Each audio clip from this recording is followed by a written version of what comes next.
All right. And we're back like we left something. Once again, welcome everybody to Plunked.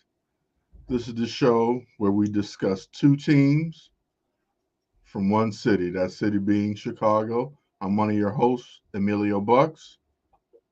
And I'm your other host, Kristen Stat. Kristen Stats in the building. What's going on, Kristen? Not much. What's going on with you?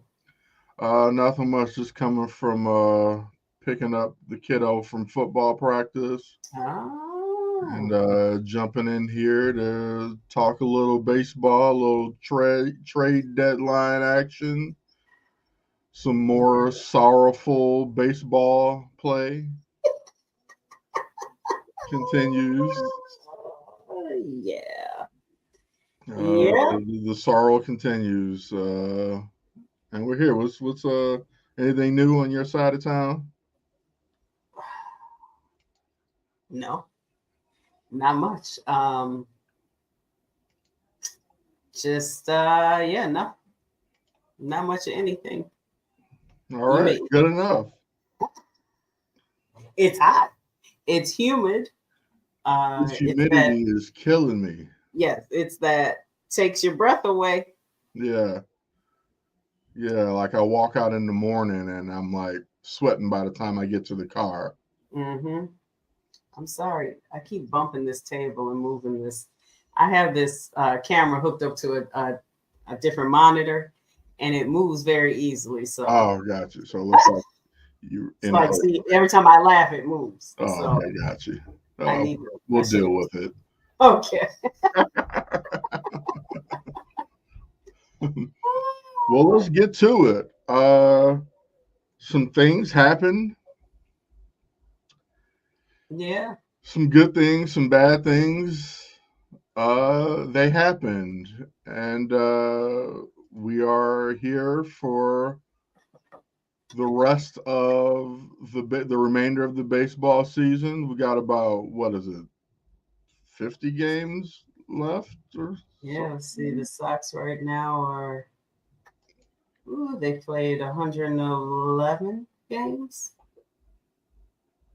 Good Lord, has it It's a been that record. many? Well, at least they didn't lose today. The White Sox. Oh yeah, because they didn't play. The Cubs have 52 games or 51 after tonight. Remaining. Hmm. All right, so we're around that 50, 51, 52 mark. Uh, geez. Um, as Of far going as the nowhere. South Side goes and the White Sox, I'm sorry, but it can't end quick enough. Yeah. And the Cubs are, they're going nowhere as well. They can't put together a long enough win streak. The offense, they'll play well for a game, then Yeah, they'll disappear. But okay, let's get to these trades first.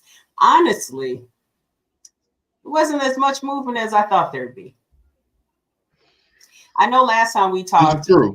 we said maybe the Cubs would stand still, but I thought they were going to do a little more than they did. Yeah. And it's like, did Cody say, "Yeah, I'm gonna come back"?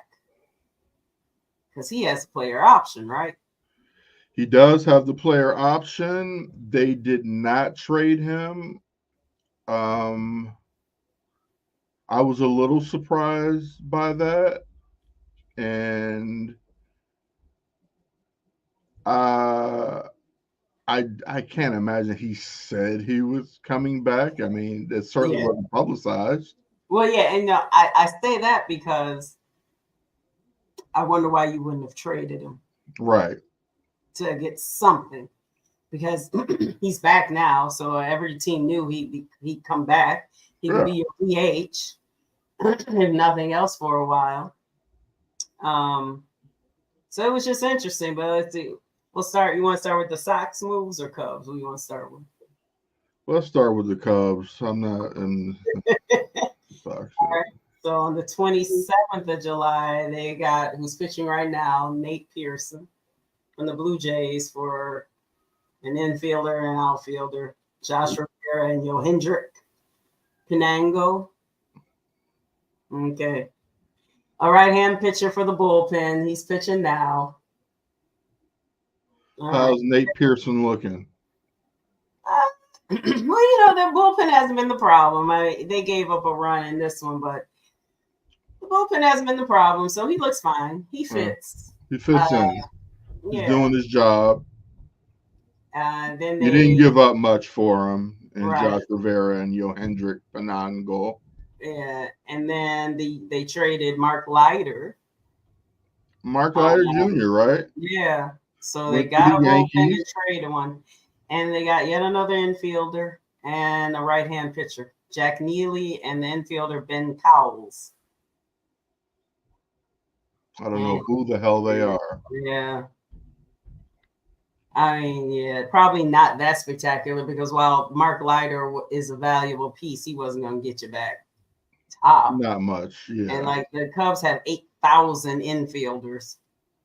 That'll never come up. Yeah. And they're just hoping for one or two good ones, I guess. Yeah, I guess they're hoping to develop some good ones to possibly use for a trade at a later date. Well, I guess we could start talking about like the actual productive good trade the Cubs made, and some might find slightly heartbreaking was the trade of Christopher Morel, no longer a Cub, sent to Tampa along with a couple of pitching prospects Hunter for third baseman Isaac Paredes, which is an upgrade at third base defensively and an upgrade offensively as a third baseman. He's a slight upgrade.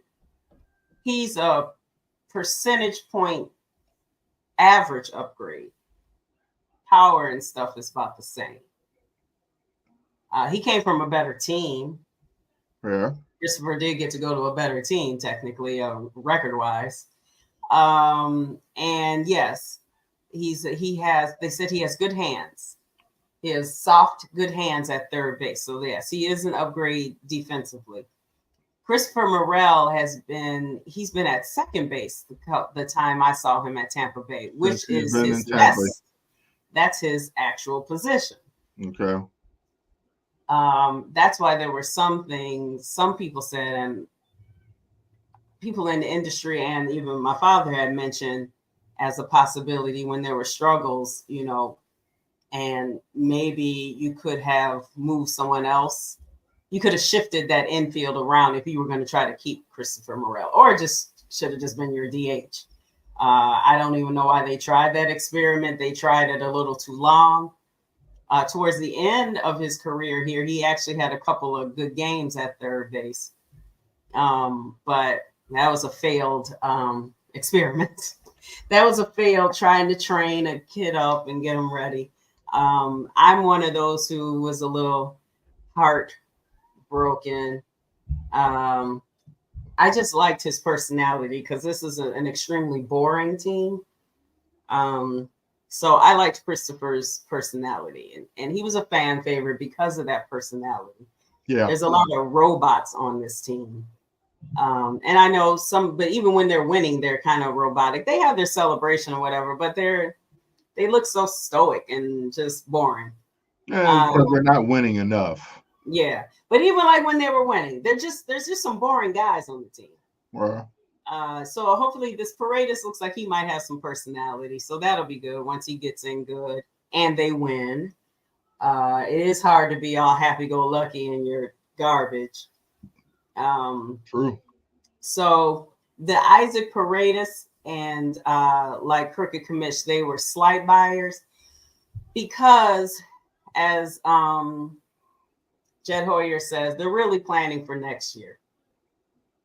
So they were making. It's a strong assumption that these moves are for next year. Yeah. So they finally have a third baseman, so that's good.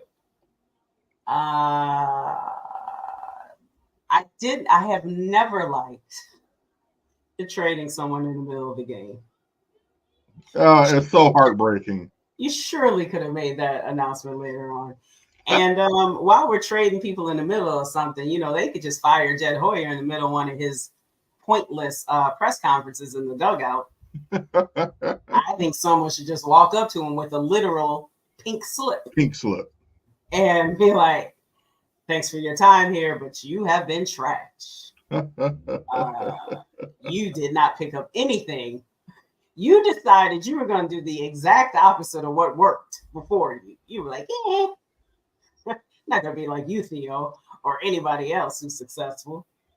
But Isaac Paredes, that's good that they finally have a third baseman. So that is good. That is a hole that has been a hole for a long since Chris Bryant left. Chris Bryant.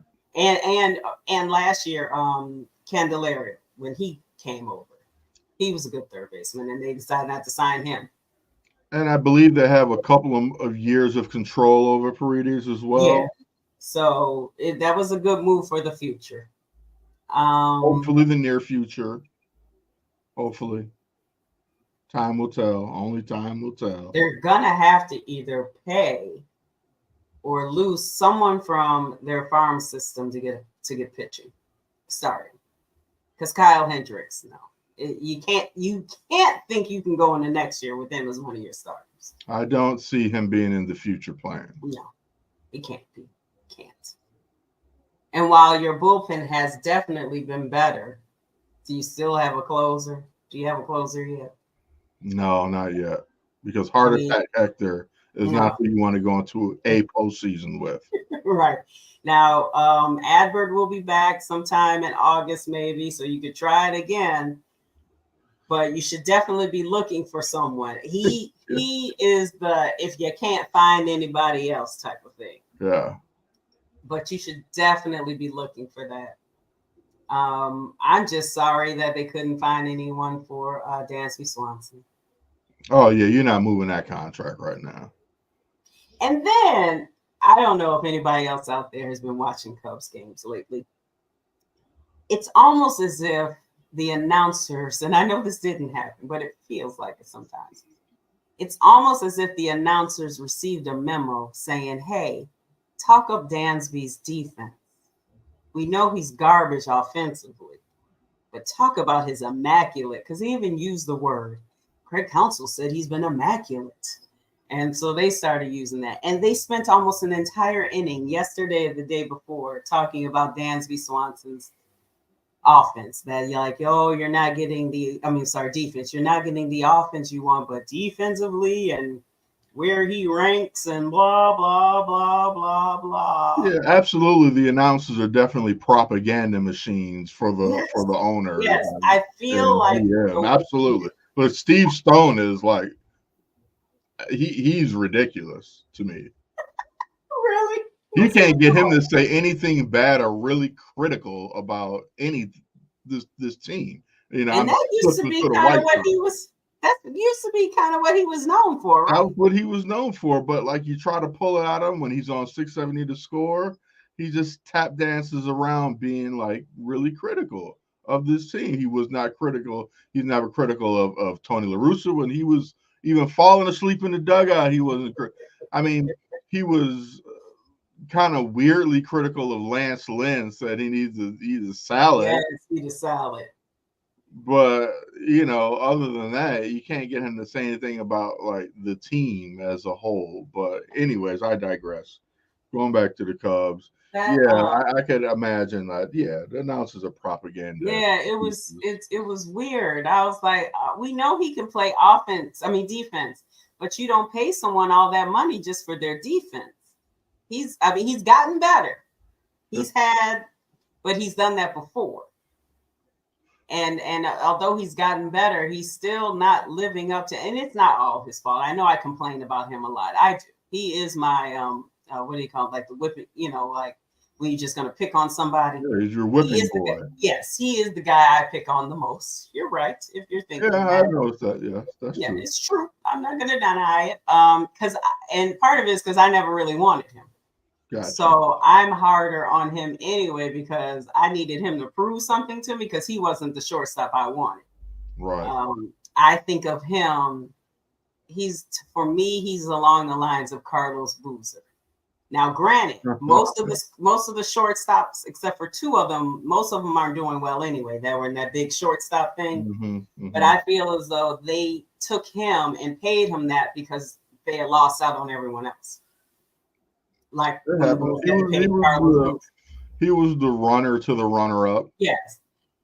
And so fine, okay, that wasn't who I wanted, but all right, he's here. I was told he was good, and he showed some spots, but then I saw way too many weaknesses, and I was like, that's why Atlanta didn't mind.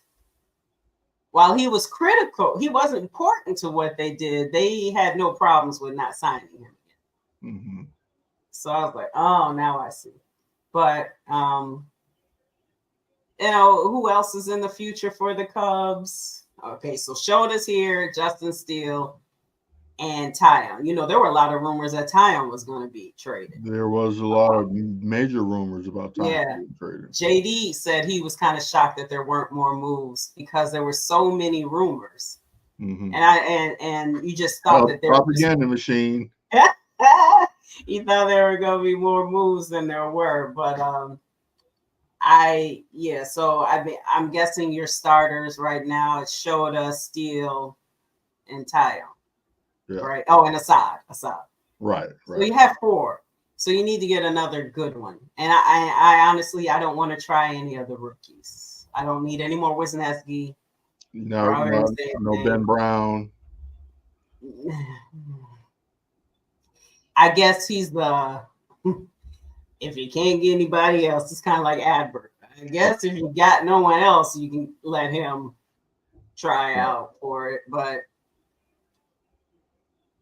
I don't think they can do another year of this. Well, they can't do another year with Kyle Hendricks and putting him in the starting lineup and then putting him to the bullpen and then bringing him back. And then Hendricks answering the call and being good. I mean, who knows what they're going to do. And, and he's had some good moments, but they also can't do this not making the playoffs another year, a third year. Can't do that. Well, I think Jed is out of here if they miss the playoffs next year. I think so. I think he's on the hot seat. Better. I think he's on the hot seat now. Yeah. But I think he'll get another year. And although they have a high payroll, the Ricketts are going to have to let him pay on the right people. Yes. If you're not going to trade and the Cubs are a great farm system, I don't give a damn. Because a lot of times you build out that farm system so you can trade for some quality people. Right. So you have off season will be interesting to see what they do then. Yeah, they have to do something. He's gonna, with him being on the hot seat, he's gonna have to make moves to win. Absolutely, it's. I mean, there should be in win now mode. You know, really. Yeah. And that danger would be going into next season as win now. Yeah.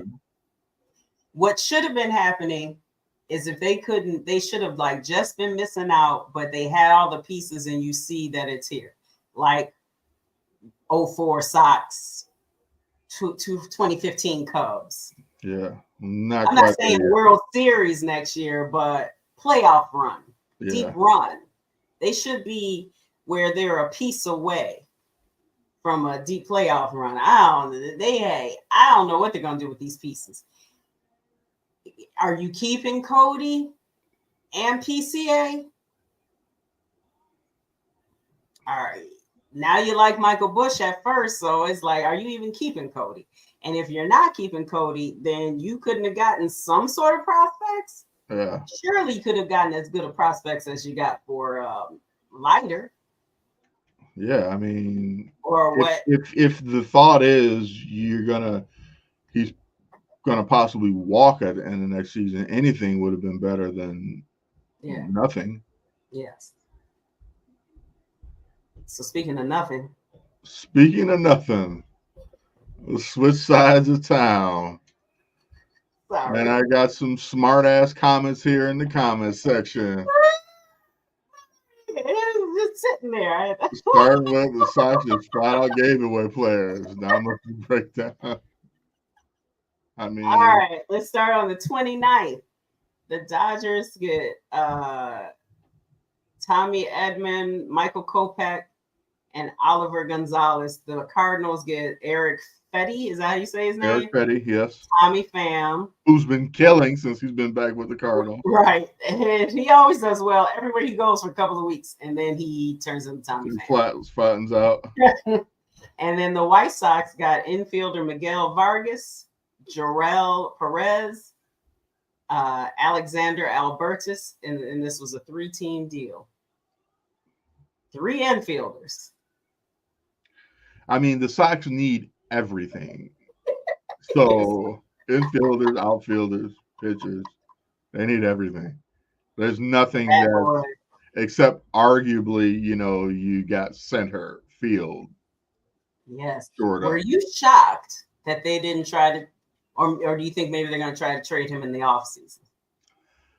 I think they'll still. Are you talking about Luis Robert? Mm-hmm.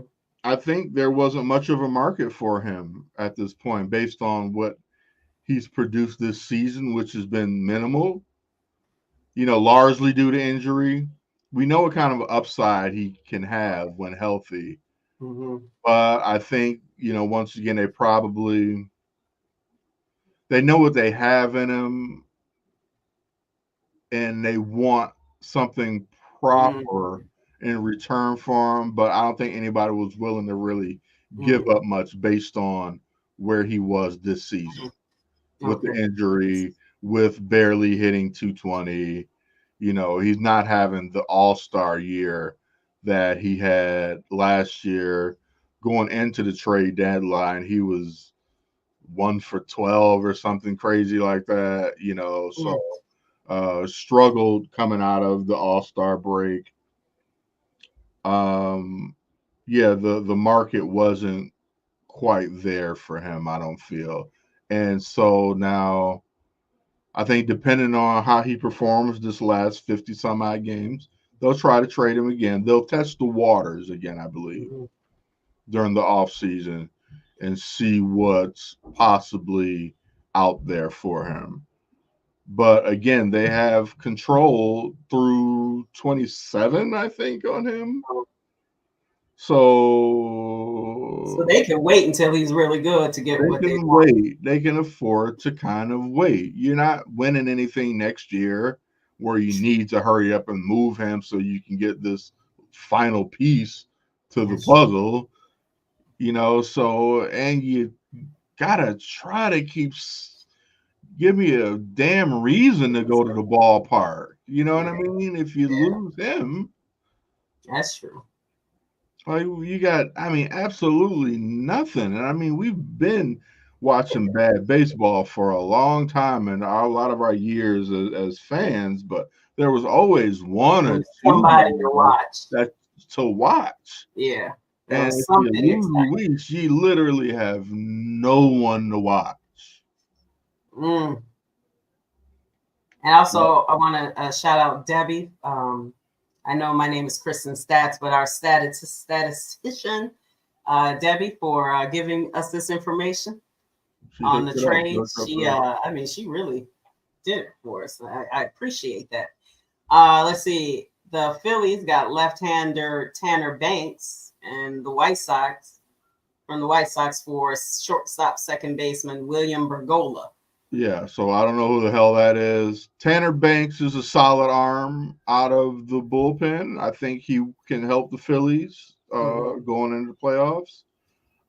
Good for Tanner. He's been here for a number of years. He's always like a solid guy, solid bullpen arm. And, he's got a chance to win going to play with the Phillies. And good for him. I have no idea what we got. You just named what we got in return, but I don't know shit about them or what, like, if they're going to ever become anything of value. But they may be people that can be put in trades later. And then I'll get to the big name last. Let's see. The Royals got shortstop Paul DeJong from the White Sox for right-hand pitcher Gerald Rosado. Yeah, so was traded during to the Royals while they were having a series against the Royals. Yes. Yes. So he literally just crossed over to the other clubhouse, put on his new uniform, and hit against the Sox the next day. So, what can you? And this Paul DeJong was your home run leader. Yeah. On the team, but he had something. He had some kind of value, and we'll see what. You knew he had to go, and Tommy Pham.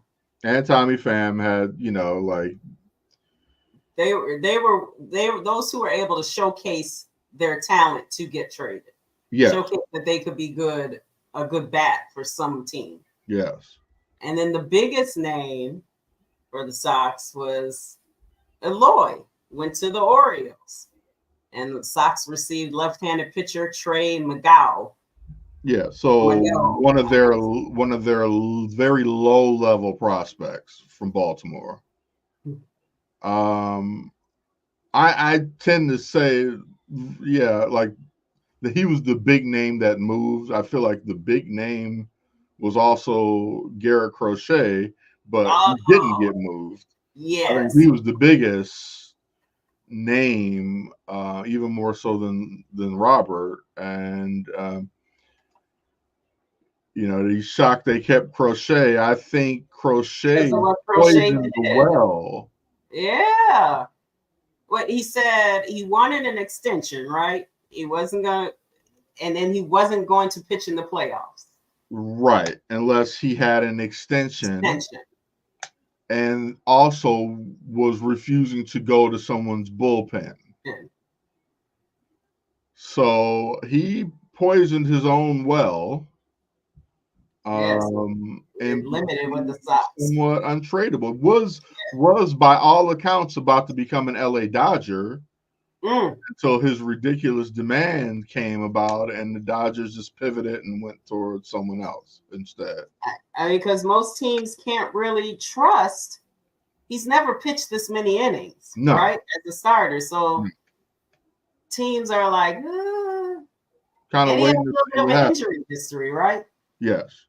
So they may have been trying to save his arm a little, but yeah, you say you're not going to pitch in the playoffs without an extension. Oh, well, then you sit here with the Sox. We don't know if we're going to extend you. We don't even know how you're going to be in the playoffs. That's basically it. So you sit your ass there, different shields, and rot the rest of the season. I mean, you were a big pitching name out there, but you weren't that big. And what does this mean for Garrett Crochet for the rest of the season? Like, do you keep sending him out there and possibly risking injury and making him untradeable in the offseason? Do you consider shutting him down in the next few weeks?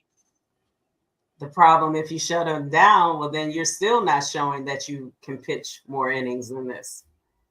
That's just true. Like, people want to see how you are. Yeah. Past your normal innings. This is quite the kerfuffle. And now they're still not going to know how you are under pressure because you're playing. You're not going to get any playoff action here. The only playoffs you're going to be watching a part of is at home. Yes. So, but it's just a very Soxy situation, that occurred, and it's unfortunate, like 2030. Yeah, like, oh my gosh. Hopefully. Yeah, I guess 6 years down the line, huh? Good Lord.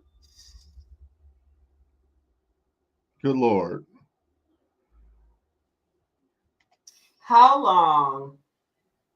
Put someone on that. You're on fire today, Jeremy. Man, How Jeremy. long?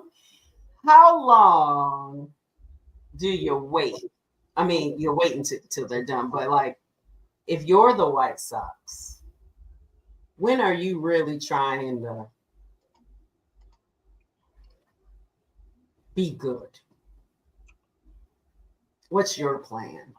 Oh, it, you know, first I'll say this.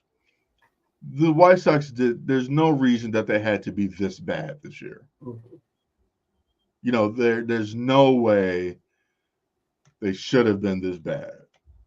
Even with the guys that they had. I mean, we're talking about like the worst in history of the game. Yeah, yeah. Like they did not have to be this bad. And you look at and you hear the talk about the manager, and by far and wide it's he's a nice guy, he's a likable guy, but he's just in over his head. Mm. Like he's in over his head. He's not a guy who could handle this situation and was able to make the best of this situation, whatever the Mhm. best could have been. This was not the best of this situation. Like Mhm. this could have been better. This Mhm. should be better. This should not be this bad. Mhm. And there's nobody. A more capable manager would not have let things go this Mhm. sideways. Um, but yet again, I digress, and here we are. Well, why do you wonder why you even pick someone from? I mean, the Royals are better now, but that was a losing organization. They love picking losers from the Royals for some reason. Yeah. Chris Getz is the Royals loser. Mm. I don't know. Maybe if you wanted him, you liked him so much, you bring him over here on your bench to start grooming him and learn to win. He's never learned to win. And now he's even in an even worse situation. Yeah, because he did nothing but lose with Kansas City. Now he's just losing with the Sox. And I mean, this thing has snowballed into complete fuckery. 17 in a row. 17 in a row. We're gonna beat out the Mets, the 62 Mets, for the worst record in history. What was it? 62 and 100? What was it? 62 and 100, right? I think so. Oh my gosh. That record is, I just don't see how it's possible. It's like they just have a bunch of little leaguers. Oh shucks, Dansby's coming through, tying the ball game. Let me just keep talking about you, Dansby. This is a triple A team. The Sox get to 30 wins or 100 losses first. Mm. How many losses do they have right They now? need 16 losses, right, to get to 100. And they got They had 27 wins. wins. Oof. I think they'll get to 30. Ooh, that's tough. Like 3 games, they could get hot against a bad opponent and rattle off 2 or 3. I think they get to 30 wins first. 30 wins first. I think they get to 30 wins before 100 losses, Commish. I I think, think, and I have no faith in this team at all. But I think that they'll still manage 3 wins now, before they lose another 16. I think. now, when they're at 30 wins, they'll probably have 94 losses at that time. So they'll go At like least. 3 and 10. At least. And so then it's a race. Or it might be 30 and 99, but and I hit the 30, 99. And at that point, it's a race to 101. Yeah. Mm. Everybody should be fired. Chris I was Getz about to should say, be how does fired. anyone keep their jobs if you lose that many games? And in this fashion, this is not a major league team right now. I mean, I'm not saying you get rid of anyone now because what's the point? But No, yeah, what's the point? at No, the end of the I season, mean off season. This looks like you got to clean house, but they won't. mm, They're not going to clean house. you think Griffo will be that? Or Griffo, how do you say his name? See, that's how much I I don't can. think so. He's got a year left. He's got a year left on his contract. You know, Jerry doesn't like to pay people that don't work for him anymore. Mm. It's possible. I wouldn't say it's probable, but it's possible that Pedro will be back. But I think you have to make a change and at the manager. You have to. You have to. Yeah. But For the team needs a new voice. absolutely. Absolutely. A new voice, a new face, and a bunch of new New manager. players. Oh my gosh. Who have you seen? Kirk Not, Commit wants to bet me a four Moore's all day. He more. thinks that they'll lose 100 before winning 30. I'll take that bet, Cricket Commish. I think they can win 3 games before they lose 16. I mean, considering they're like have just lost 17 straight. I mean, All right, Topman just walked it off. oh yeah, nice. Mm-hmm. They were down 4-2. Cody Bellinger hit a home run. Nico got a base hit, stole second. The man I was dogging, Dansby, hit a single and drove in the tying run. And he went to second. And then Topman just hit a base hit, drove in the run. All right, Cubs win. Means nothing, but they won. You know, It just means that they won. that just means the Cubs win. It was taking It's always it's always good when they beat the Cardinals. So yeah, exactly. I'll be trying to I mean, like you need have you heard that rumor? about AJ. Yeah. Yeah, I'll take him. I'm not usually for hiring guys with zero experience, but he was a catcher. Catchers seem like they end up making good managers. Maybe David Ross, okay. Yes, it was David Ross. But hey, you know, who knows what would have David Ross done this year? Maybe he would have nothing. The same. Nothing. He made terrible managerial decisions. Yes, he did. He was not strategic at all. You know, AJ might be good because he has a different personality. He's got a personality that this team has needed for the past 4-5 seasons. Yeah, so he may do well. Hey, could he do much worse? He can't do worse. And he might get some people to come here when it's time to start making moves to get people to come here. Absolutely. He'll get in people's faces. Yeah. They come in with flying, treating everyone like Michael Barrett is letting people punch you in the face. I was thinking, I was like, didn't Michael Barrett hit him? Michael Barrett gave him that hook.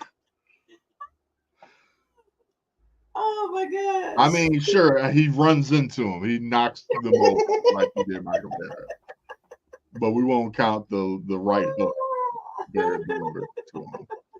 And Michael then Carlos Zambrano stuck Michael Barrett in a locker. What happened? I said, and then Carlos Zambrano yeah. You know, Michael Barrett is like a black belt or something. Oh yeah, Zambrano is just. Zambrano knows karate, but he knows crazy. Not someone I would encourage you to mess with. All that karate, that shit goes out the window when you get up on a person and like put your weight on them. And he was something. I love Carlos and Brown. That was my guy. Yeah. So, what did I ask? Did I ask? Oh my gosh! How many? What did they play them? 2? Is it 3 games or 2? I'm not sure. Is it? Are you guys having thunder out there? I hope I don't lose electricity. I don't It's hear storming out here. Somebody was just screaming outside. I don't know why. Uh-oh. I know. You see, I didn't get up to check. No, yeah, hey, that ain't my business. I'm not running towards the danger. Peek out the blinds and shut the. Right? So I'd be like the guy in Halloween 2 when Dr. Loomis, or who was it? Laurie knocked on the door in Halloween 1. And they looked out the window and turned the light on. Like, you on your own. Like, don't come over here with that bullshit. Don't bring no killer over here. I ain't letting you up in here. Nah, you here to bring some bullshit. Or if you saw, did you see the newer when they did the new ones in the first one, and the girl was babysitting the little kid, and he was killing the little kid. I mean, he was killing the babysitter, and the little boy ran out. He was like, he told the girl's boyfriend, "You better run," but nah, he went to danger. It was the little black boy. He ran. He was like, "I'm out of here." Out of here. He's like, he did the right thing. Like, I told you there was somebody in there. You went and looked. I'm out. So, but okay, back to the Sox real quick. Is there anyone? What do you guys think was the downfall? Jeremy, I think bringing in La Russa was the beginning of the end. Like, I think you had a much smaller winning window than what was thought.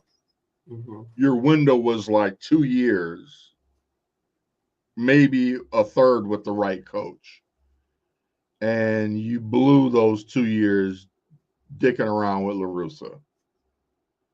And then the injuries just caught up with them. The underperforming caught up with them. And so by last year, that window was all but shut.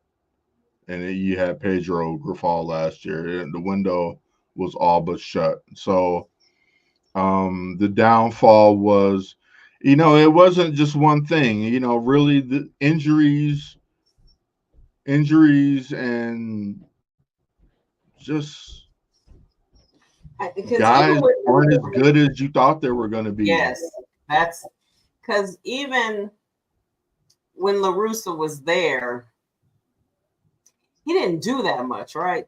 So, but people just did not perform anymore. No. Moncada never performed. Never. Moncada was supposed to be a generational talent. Like, he was supposed to be like the man. And he just couldn't overcome injury. And then I don't know what happened to his bat.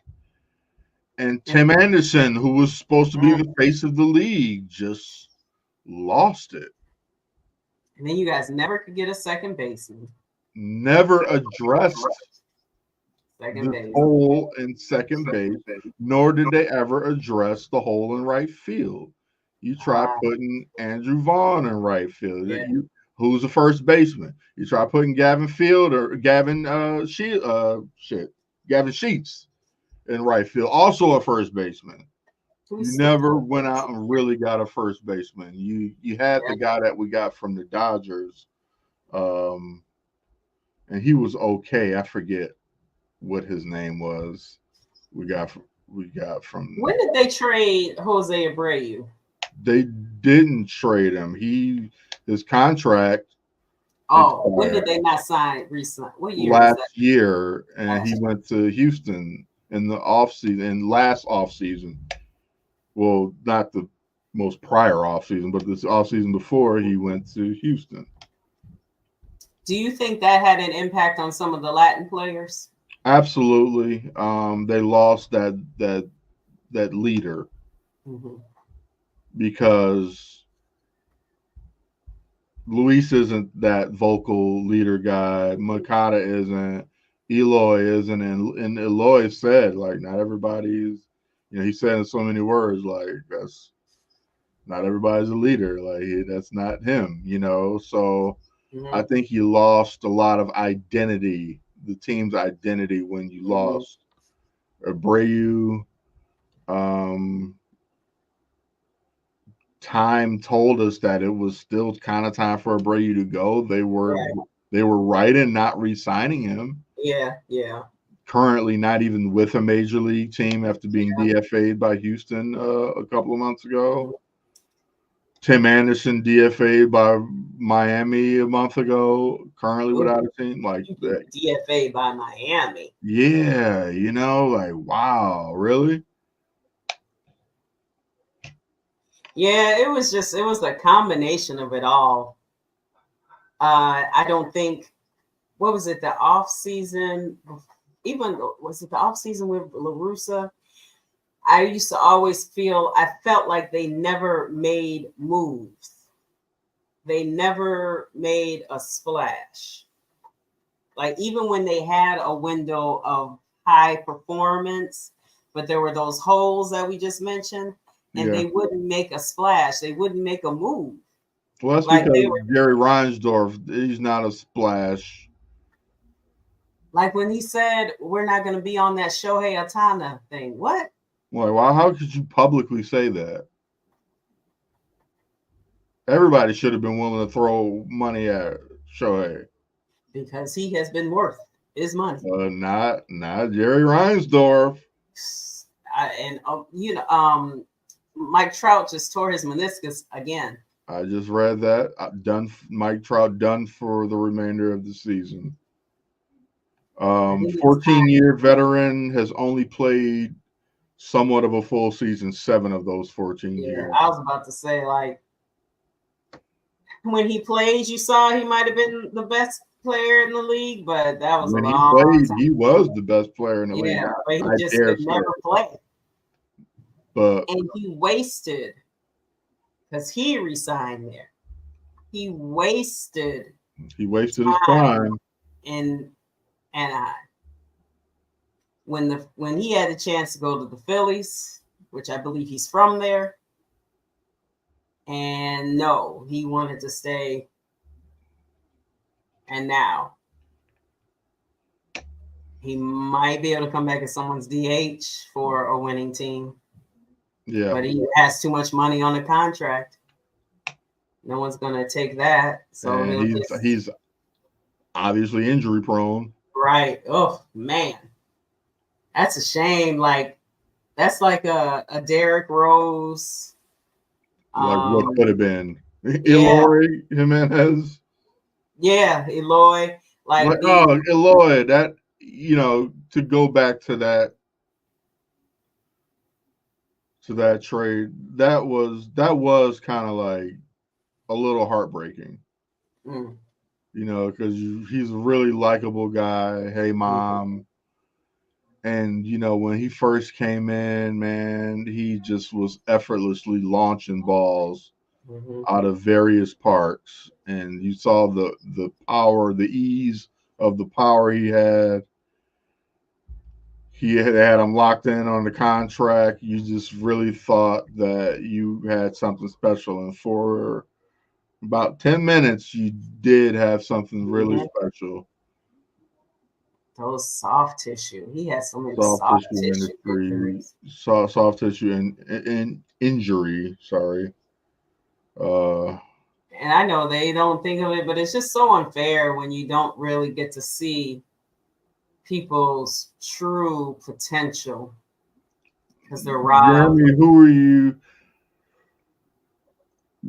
are you speaking of exactly? Like, I mean, they felt they had to trade Dylan Cease.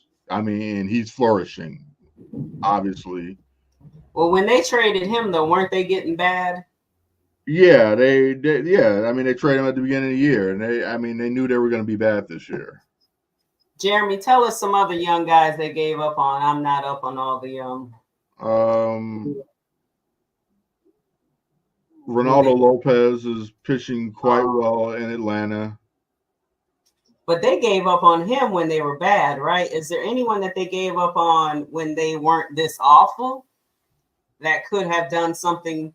I know Ronaldo Lopez could have done something this year, but Jake Berger, what's he doing? How is he?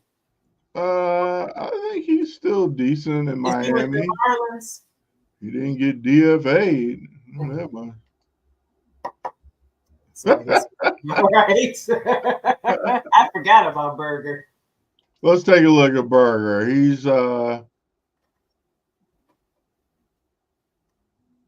hitting 239, 15 homers, 43 ribbies, with an OPS of 706. Okay, so something I need. All right, he's not overachieving. I wouldn't say he's overachieving. You know, he's kind of doing what he was doing here with the Sox. Now the pitcher they got in exchange for him, I think, has just recently suffered an injury, so it's looking like they may have gotten little or nothing for him. That's like the only, for all those Cubs players that they traded, the only one. I mean, Killian, I think he's finally off of the injured list. I think he was part of the Chris Bryant, and then PCA was part of the hobby, but I don't think anyone else has done anything when they traded away. And when the Cubs traded them, they were told that they were getting these great prospects, because when they were when they traded all of those guys, they were still playing well enough. They were productive. Chris Bryant was productive. Yes, and so that's why you got a PCA who was high. Bummer, I didn't mind seeing Bummer go on. Bummer was a bum with the Sox. With the Sox, he was a bum. I'm not sure what he's doing in Atlanta. He says he's not doing too bad. I'll take your word for it, but he was doing plenty bad here. He might be. I hated seeing him come in the game. I was like, "Oh, the game's over."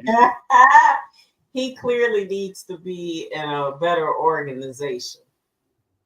You know, I mean, who doesn't that plays for the Sox? They all need to be in a better organization. There was something I was going to say about, but now I can't remember what it was.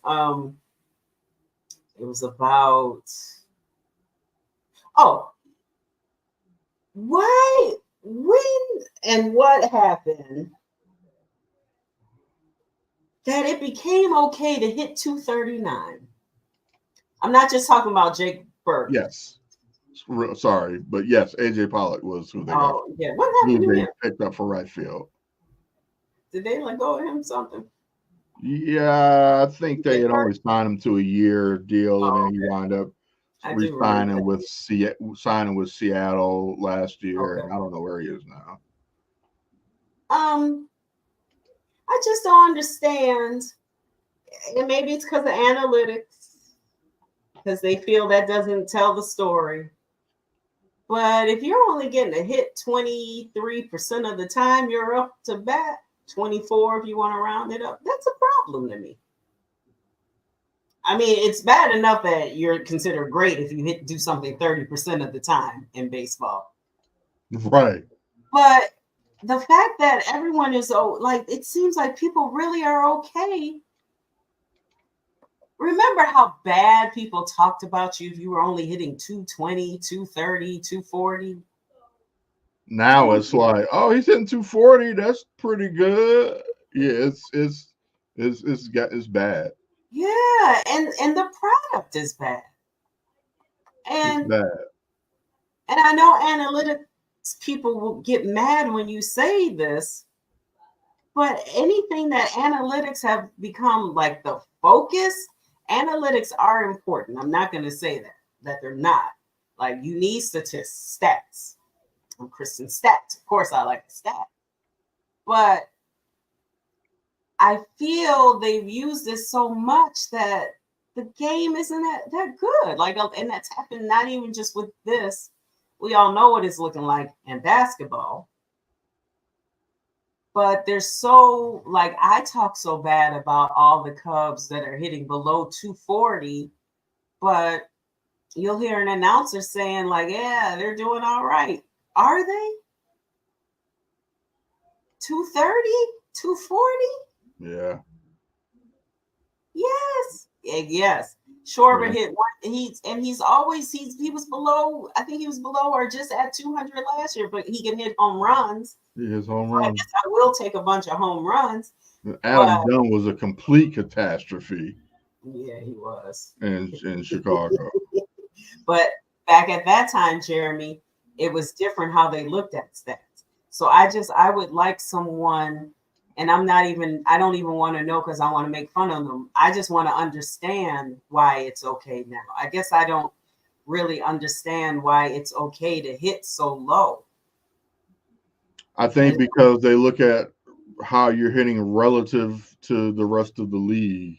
Yeah, and And when that's they say batting averages are down all across the league, I mean, the pitching is really good. Maybe too good. We need to bring back steroids, is what I or think. shoot some balls. Something. Like people complained. I'm sorry. Everyone still loves a home run. That's the long ball. Everybody Yeah, digs the long ball more than they a do. goddamn pitcher's duel. Yeah, or singles.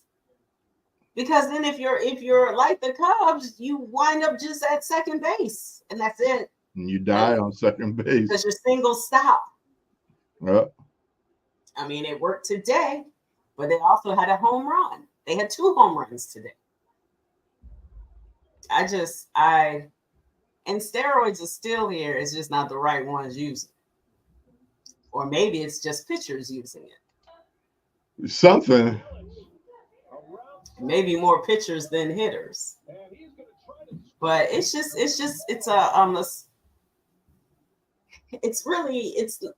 not even that quality of a product out there besides the hot teams, the really good teams. And there aren't that many. And then there's so many people jumbled up for a wild card, and they're barely over 500. Right. The Cubs like 7 games out or whatever. They're not even as many games out of the wild card as you would think they would be, and they're 5 games under 500. So there's some bad baseball being played all Yeah. around the league. I think teams as a whole are underperforming, and Yeah, and I think it goes hand in hand with analytics. What you're getting paid for now is different than what you used to get paid for. right. Agreed. So I don't know if you want to talk about the Bears. I didn't watch the game because none of the starters were playing, so I didn't. I didn't watch the game, but the side note that came in from canceled? Jeremy is canceled at halftime. What happened? Why? Boring or what?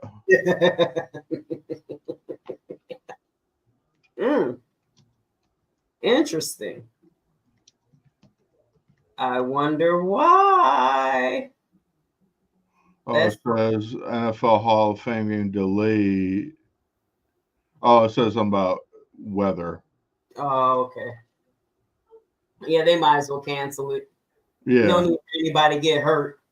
Yeah, playing on a bad field and sitting out waiting for the weather to change and then go back out there and play. It's not heavy rain and lightning. Yeah, let them go. Yeah, let that shit go. Have you heard some bull spit real quick? Have you heard the latest stuff with Zach Levine? Not the details. Are they? I heard him mention he feels that he's taken too much of the blame for losing. Yeah. So part of the story, some sources told, I think it's Jamal Collier or whatever, that when the Bulls started, when the rumors, okay, there were a few things that Zach was upset about. So when the rumors started that Zach was going to be traded again, and that's when he said in like film study or whatever, they really started blaming him. Now that's part of what happens when you're the highest paid or whatever. So that part you just got to learn to take it. But was he fully blamed? No. So they said at the beginning of the year when they were losing, Zach was frustrated with all the losing. And then Zach's name started being brought up in trade rumors again. So Zach's representative said, okay, let's work it out. We can work out a way to go. As KC said, he never requested a trade, but AK got mad that Zach said, okay, we can work on something. I feel like you're frozen, or am I frozen? Oh, no. I'm just listening to you. You were so still. I'm very still. I was like, you're not blinking. What is happening?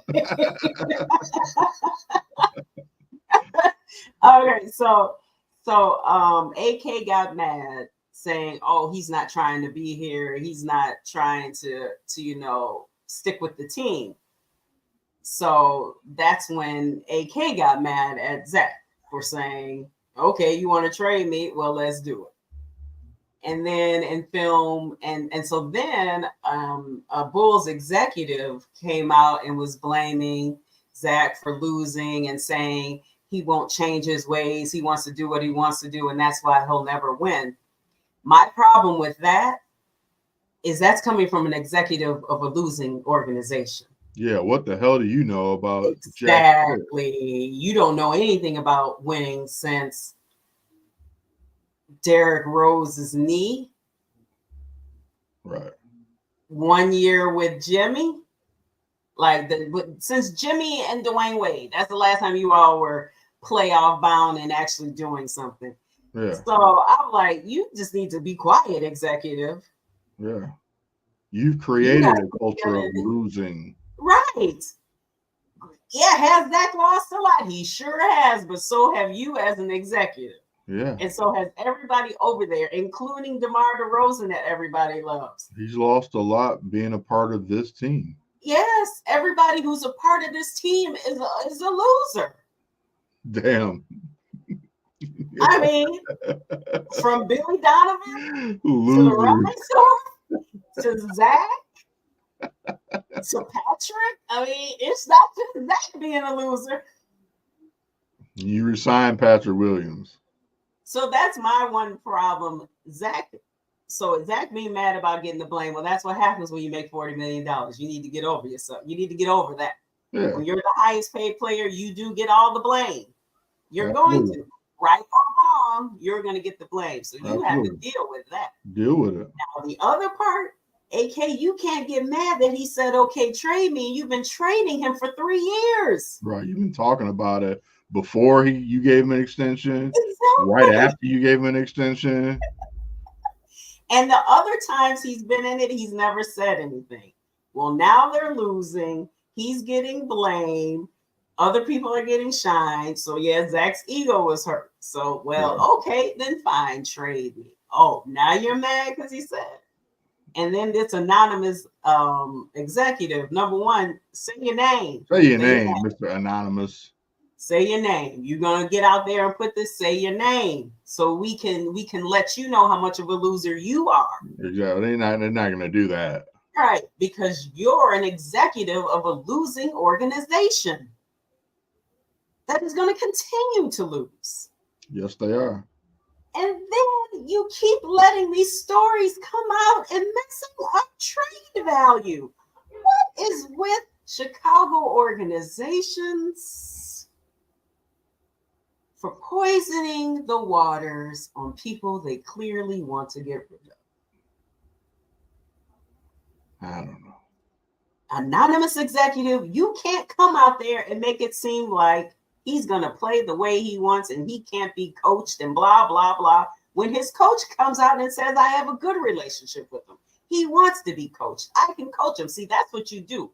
Even if what you said is true, executive, you don't tell everybody else that. Of course. Idiot. Okay. Well, once again, ladies and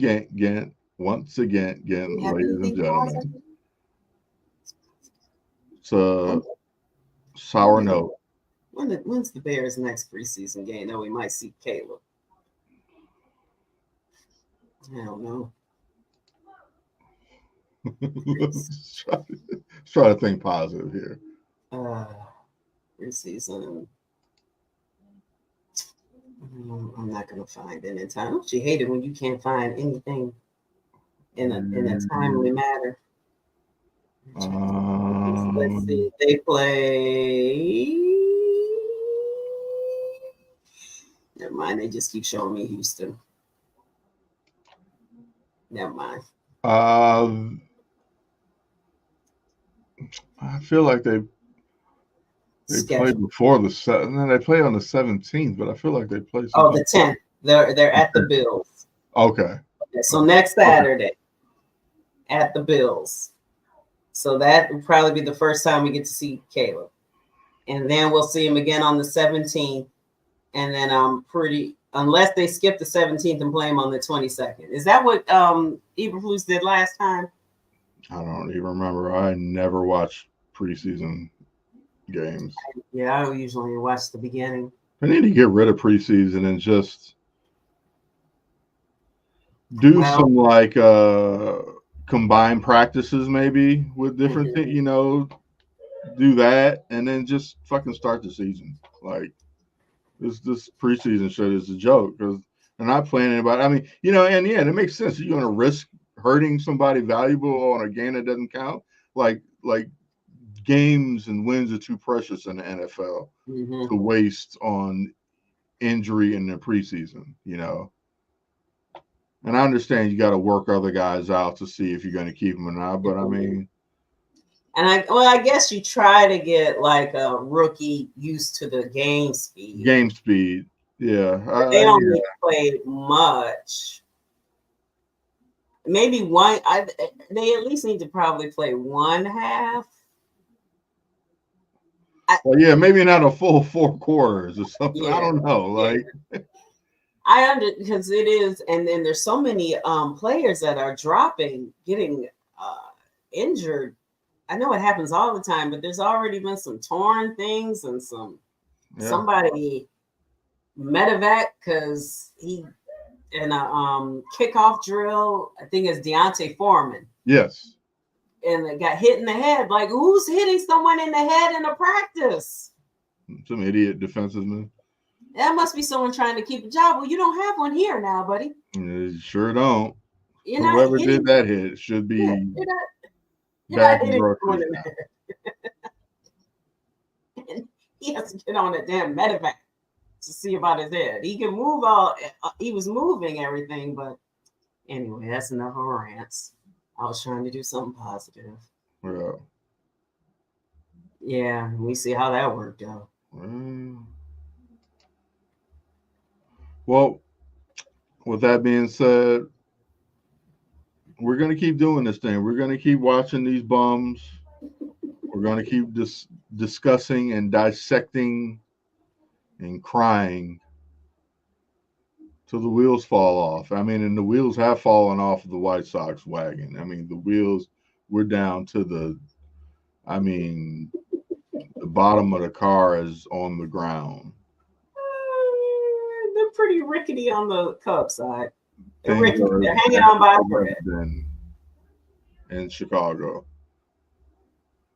But hey, I think the Bears, the Blackhawks are kind of on their way. The Sky. That's what we got.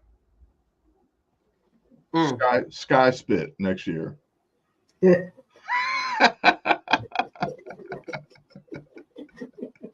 We might have to set up a Sky spit soon enough because we can't keep spending an hour every week talking about these trash teams. We need to pick. That is true. We may have to. We got to retool. We may have to. These might be a half hour. Yeah, got to retool. If they're not going to retool, we got to retool. We got to figure out something. Yeah, because we want to listen to this for an hour of just rant.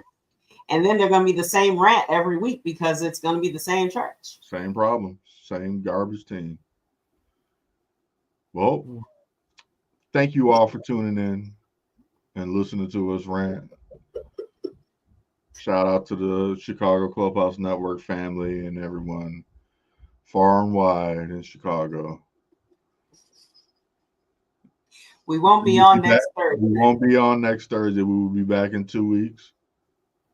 Going on a little vacation. From sports. I'm sure we'll be talking about the exact same thing in 2 weeks. I'll be watching those jerks while I'm out of town next week. At least keeping up with them. So I'm a glutton for punishment. Bye. This has been a Chicago Clubhouse Network production.